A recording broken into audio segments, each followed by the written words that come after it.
From JBS Studios in Greater New York, this is the JBS News Update with Teisha Bader. I'm Teisha Bader with the JBS News Update for Friday, March the 12th, 2021.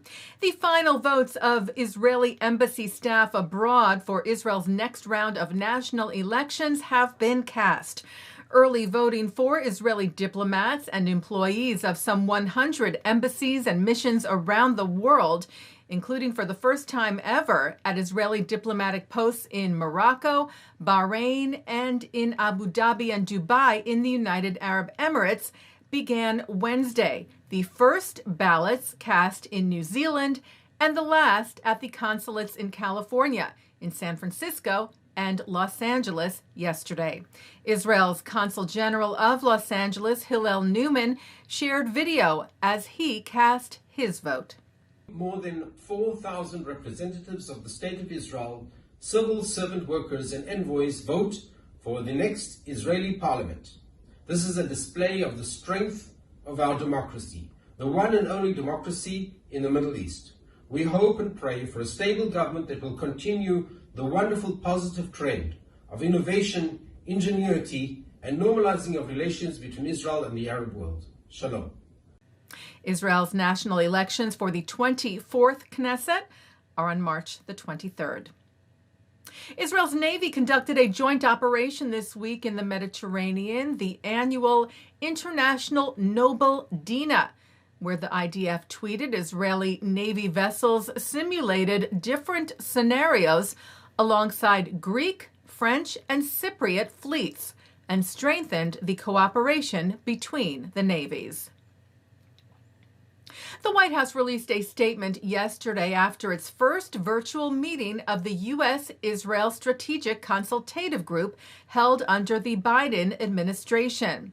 Spokesperson Emily Horn wrote of the meeting, which was led by National Security Advisor Jake Sullivan and Israel's National Security Advisor Meir Ben-Shabbat, that the two sides shared perspectives on regional security issues of mutual interest and concern, including Iran, and pledged to continue the consultations. She said this meeting is part of the broader ongoing dialogue between the United States and Israel on the full range of issues of importance to the bilateral relationship.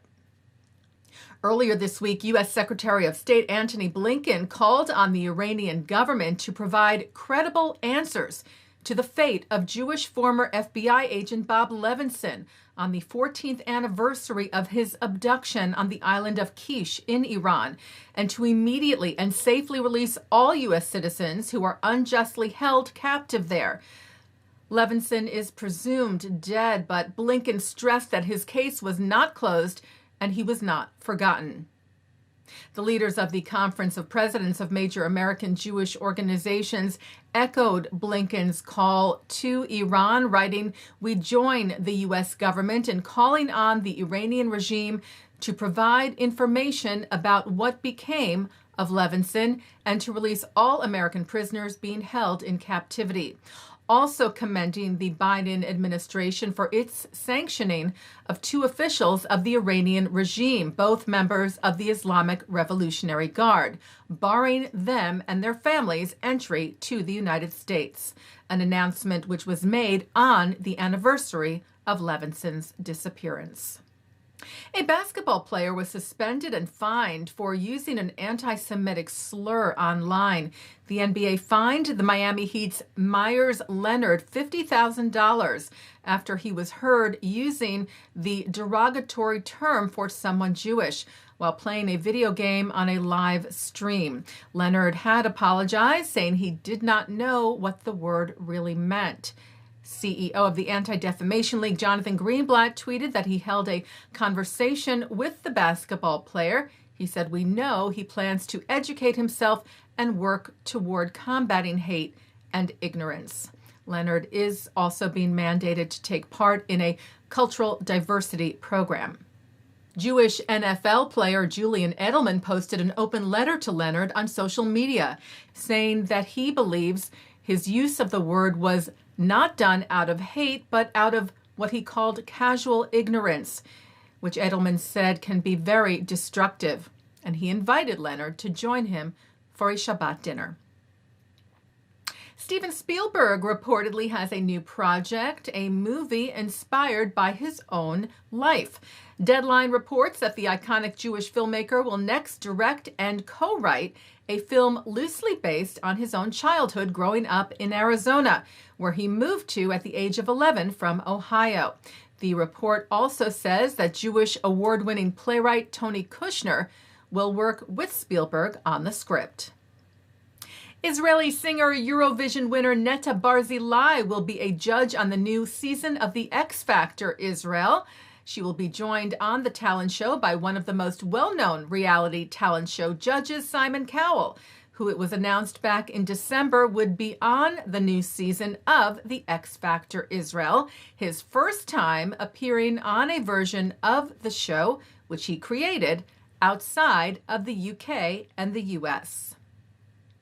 Taking a look now at our programming for tonight on JBS for Friday, March the 12th. At 6 o'clock, it's live Shabbat services from New York City's Central Synagogue, followed by Shabbat services from the Hampton Synagogue. At 8:30, it's the film Brothers, about the clash of two brothers in Israel, one religious, one secular. At 10:30, a replay of the Hampton Synagogue services, followed by an encore presentation from Central Synagogue. And coming up next, a look at this week's Torah portion. And just a reminder for you, for this coming Sunday early morning, we will spring ahead, moving the clocks forward 1 hour for daylight savings time on Sunday, March the 14th at 2 a.m. I'm Teisha Bader with the JBS News Update for Friday, March the 12th, 2021. Stay healthy, stay well, and Shabbat Shalom.